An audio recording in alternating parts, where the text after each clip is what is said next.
Hello friends, once again welcome on Google Classroom teaching learning program. Dear friends, we already start the poem Money written by William Davis. In the first lecture we already learned the icebreakers in which we understood the importance of money. Now we are going to learn the actual part of the poem, what actually poet want to explain his own ideas, his own thoughts through the poem.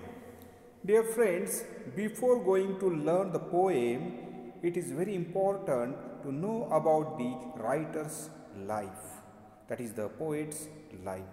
Now see the page number 122.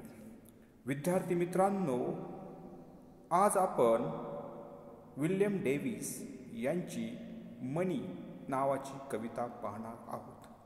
पहिल्या लेक्चरमध्ये आपण ice breaker पाहिलं आणि ice ब्रेकरमध्ये आपण पैशाचं महत्त्व काय आहे, पैसा कशासाठी लागतो, काही आणि अनेक अशा गोष्टी पैशाच्या संदर्भात आहेत त्या आपण पाहिलेल्या आहेत. आणि मग त्यामध्ये importance of money, money spend judiciously, qualities of your good friend, money is the root of all evils, do you lend money to your friend, give reasons, yes or no. All these activities we already learn in ice breakers. आज आपण कवीला काय म्हणायचं आहे त्याच्या कवितेतून हे पाहणार आहोत.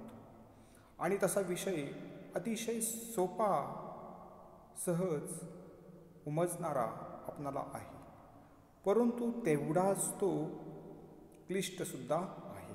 कारण पैशाचं सोंग घेता येत नाही. आपण म्हणतो पैशाचं सोंग घेता येत नाही, कारण व्यावहारिक जगामध्ये पैशाला खूपच महत्त्व दिलेलं आहे मनुष्याने, आणि ते आपणाला ॲक्सेप्टच करावं लागतं. आणि मग आपणाला आपलं करिअर निवडताना सुद्धा त्याचा विचार करणं खूप गरजेचं आहे. आणि आपण विल्यम डेव्हिस म्हणतो की what exactly we want to in our life. आता कवीची जी कल्पना आहे की पैसा म्हणजे सर्व नाही, हे सुद्धा खूप फिलॉसॉफिक वाक्य कवीने आपल्याला सांगितलेलं आहे. पैसा म्हणजे समाधान नव्हे. खूप पैसा आहे पण रात्रीची झोपच येत नाही, शांत असा झोपतच नाही, रात्र जागाच असतो तो पैसा असून सुद्धा, म्हणजे नॉट मेंटल सॅटिस्फॅक्शन्स. म्हणजे कवीने त्याच्या कवितेतून खूप छान अशी उदाहरणं दिलेली आहेत. आपण पाहूया. Before we going to learn the poem line by line, it is very important to know about the writer or poet. William Davies was a Welsh poet and writer. He spent a significant part of his life as a tramp or hobo in the United Kingdom. Now see, he spent a significant part of his life as a tramp or hobo. Tramp means भटकणारा, भटकं जीवन. Tramp, wanderer. Hobo, भटकंती करणारा. In the United Kingdom and United States, he became a peddler. Peddler means street vendor, रस्त्यावरती विक्रेता, रस्त्यावरचा विक्रेता. and street singer in England, आणि रस्त्यावर गाणे म्हणणारा. And after several years of a wandering life, he published his first volume, The Soul's Destroyer and Other Poems. A beautiful title, The Soul's Destroyer. म्हणजे आत्मा कसा आपला डिस्ट्रॉय होतो आहे, आणि व्यावहारिक जगामध्ये आज सगळ्यांचे आत्मे कसे झालेले आहेत, डिस्ट्रॉय झालेले आहेत. म्हणजे आत्म्याला काही अर्थच राहिलेला नाही हे त्याने सांगितलेलं आहे. That is the very philosophic line. हे आपण पाहिलं की विल्यम डेव्हिस हा एक ट्रॅम्प आहे, वॉन्डरर आहे, होबो आहे. त्याचबरोबर त्याने अनेक प्रकारचे काम केले. पेडलर म्हणून झाला, स्ट्रीट सिंगर म्हणून त्याने इंग्लंडमध्ये काम केलं, आणि नंतर शेवटी souls destroyer and others poem त्याने पब्लिश केल्या. आता कवीने what is the theme, what is the subject of his poem, त्या कवितेचा विषय काय आहे त्याने खाली लिहिले पहा.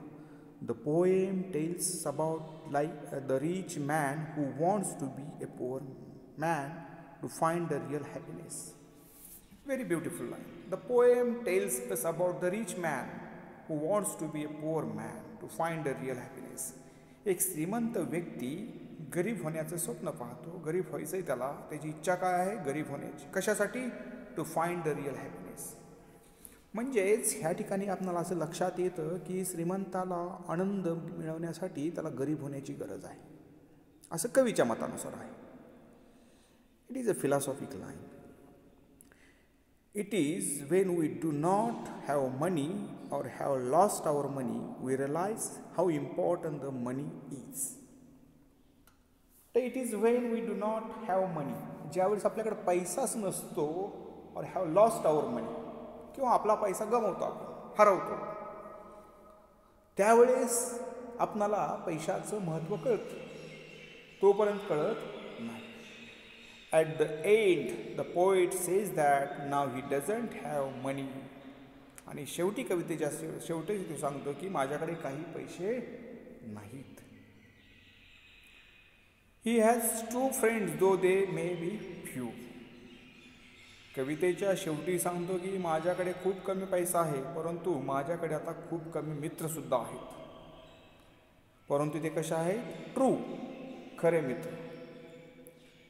म्हणजे ह्या कवितेतून कवीने असं सांगण्याचा प्रयत्न केलेला आहे की पैसा असेल तर तुम्हाला भरपूर ओळख देतील, आजूबाजूला खूप लोक असतील, पण दे आर फॉल्स, ते खरे नसणार आहेत.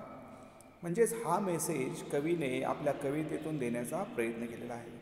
If you are lot of money, you are lot of friends, but they are not true. म्हणजे in a very simple line. म्हणजे अडचणीच्या काळात जो मदत करतो तोच खरा मित्र. अडचणीच्या काळात जो धावून येतो तोच खरा मित्र. पैसा असेल तर सगळेच येतात, पण ज्यावेळेस आपल्याकडे पैसा नसेल त्यावेळेस एखादा मित्र आपल्याला मदत करत असेल तर तो खरा आपला मित्र. नाहीतर सगळे काय आहेत? खोटारडे आहेत, केवळ पैशावरती प्रेम करणारे आहेत, असं कवी सांगतोय पहा. म्हणजे आपल्याला इंट्रोडक्शनच्या भागामध्ये आपण हे पाहिलं. आता ॲक्च्युअल कवितेमध्ये कवीने काय सांगितलेले पहा. Page number 123. Page number 123. नाव see page 123.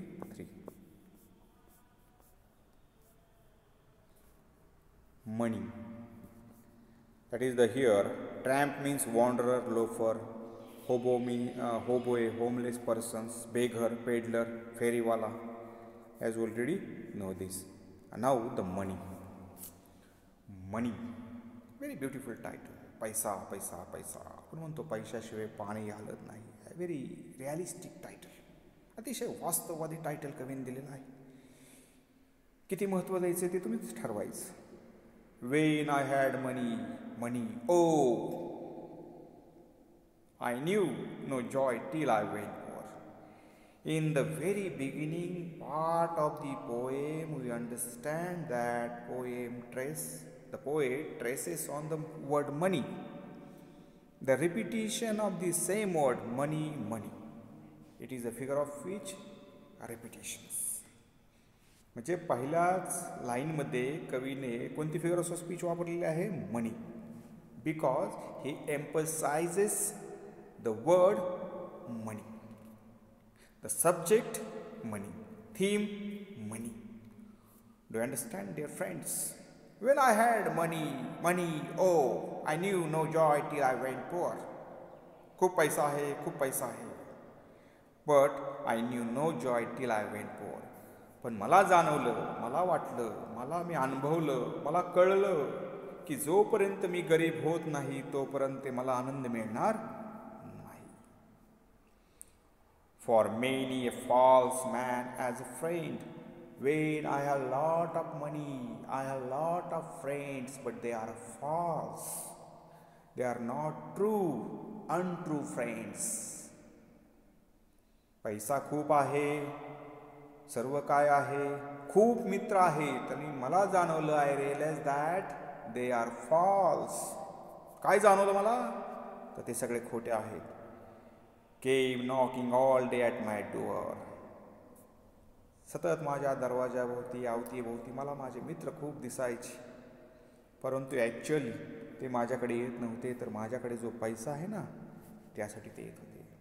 Very beautiful 4 lines. See when I had money, oh, I knew no joy till I went poor, for many a false man as a friend came knocking all day at my door.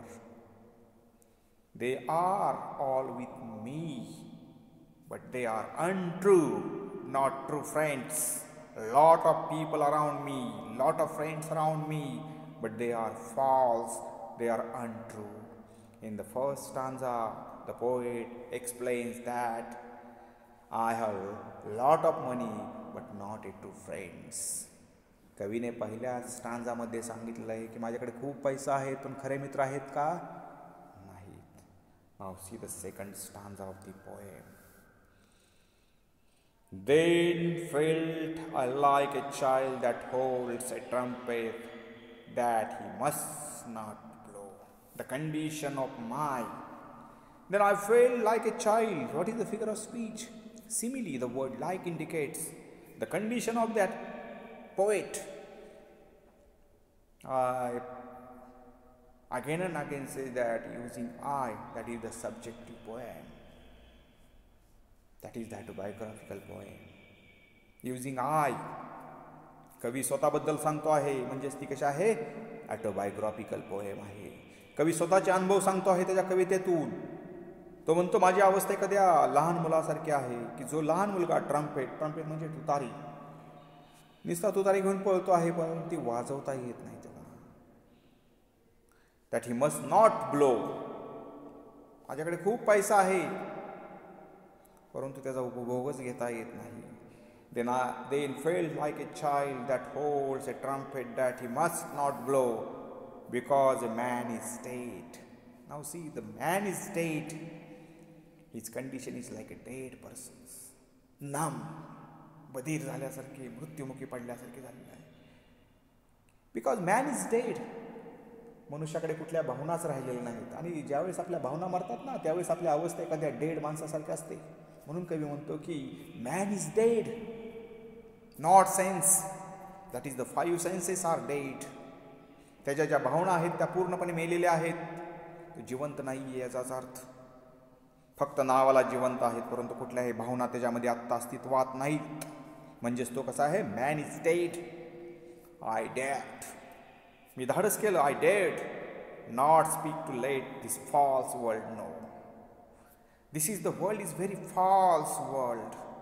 I know. Let this false world know. Not speak to let this false world know. I डेड. मी धाडस केलं ह्या जगाशी, हे false untrue world. जगच कसं आहे? कवी म्हणतोय की अनट्रू, फॉल्स आहे, खोटं आहे, फसवं जग आहे. सगळं आर्टिफिशियल चालतो.